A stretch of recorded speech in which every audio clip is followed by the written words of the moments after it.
One Sabbath, when Jesus went to eat in the house of a prominent Pharisee, he was being carefully watched. There in front of him was a man suffering from dropsy. Jesus asked the Pharisees and experts in the law, "Is it lawful to heal on the Sabbath or not?"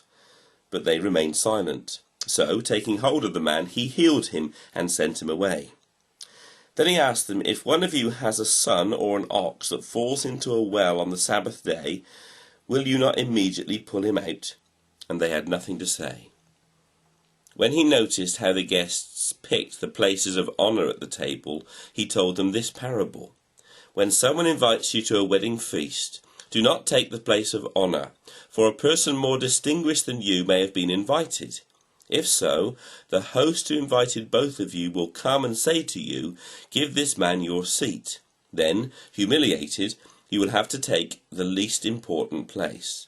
But when you are invited, take the lowest place, so that when your host comes, he will say to you, 'Friend, move up to a better place.'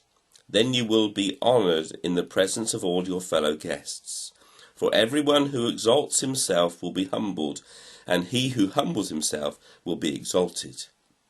Then Jesus said to his host, "When you give a lunch or dinner, do not invite your friends, your brothers or relatives, or your rich neighbours. If you do, they may invite you back, and so you will be repaid. But when you give a banquet, invite the poor, the crippled, the lame, the blind, and you will be blessed. Although they cannot repay you, you will be repaid at the resurrection of the righteous."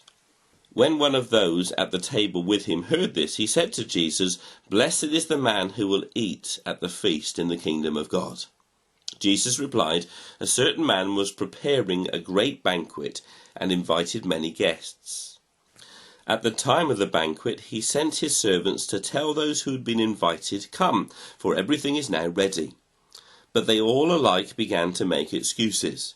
The first said, 'I have just bought a field and I must go and see it. Please excuse me.' Another said, 'I have just bought 5 yoke of oxen and I'm on my way to try them out. Please excuse me.' Still another said, 'I've just got married, so I can't come.' The servant came back and reported this to his master. Then the owner of the house became angry and ordered his servant, 'Go out quickly into the streets and alleys of the town and bring in the poor, the crippled, the blind and the lame.' 'Sir,' the servant said, 'what you ordered has been done, but there is still room.' Then the master told his servant, 'Go out to the roads and country lanes and make them come in, so that my house may be full. I tell you, not one of those men who were invited will get a taste of my banquet.'" Large crowds were travelling with Jesus, and turning to them he said, "If anyone comes to me and does not hate his father and mother, his wife and children, his brothers and sisters, yes, even his own life, he cannot be my disciple. And anyone who does not carry his cross and follow me cannot be my disciple. Suppose one of you wants to build a tower. Will he not first sit down and estimate the cost to see if he has enough money to complete it?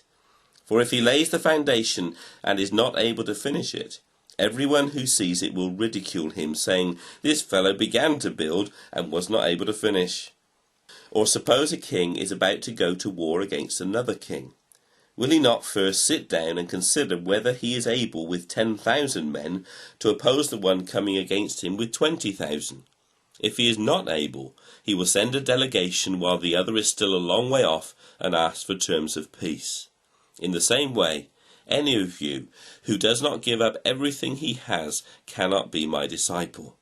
Salt is good, but if it loses its saltiness, how can it be made salty again? It is fit neither for the soil nor for the manure heap. It's thrown out. He who has ears to hear, let him hear."